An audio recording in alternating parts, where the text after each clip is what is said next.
ये सजाद भाई हैं जिनके मैंने ऊपर जिक्र किया है, तो प्लीज़ इनके लिए कुछ कर सकें। उनके हालात काफ़ी ख़राब हैं, कभी वो हॉस्पिटल में होते हैं और कभी वो घर में होते हैं। मैं उनसे कहती हूँ अगर हॉस्पिटल की कोई तस्वीर है तो वो भी लाजमी आपसे शेयर करें। और तो प्लीज़ ये देखिए उनके बहुत ही बुरे हालात हैं, आप इनके लिए कुछ कर सकती हैं तो प्लीज़ बताइएगा। अस्सलाम वालेकुम, मेरा नाम सजाद अहमद है। मैं गुर्दे का मरीज़ हैगा वां।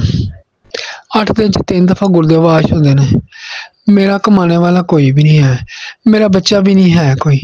मेरी बेगम है वो भी दिल दी मरीज़ हैगी ते मेरा वसीला कोई नहीं है कमाने वाला। मैं खुद ही है सां कमांदा सां।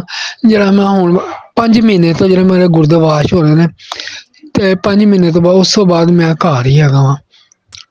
शऊर वेलफेयर फाउंडेशन एक रजिस्टर्ड इदारा पाकिस्तान भर में फलाही मंसूबों के जरिए इंसानियत की खिदमत कर रहा है।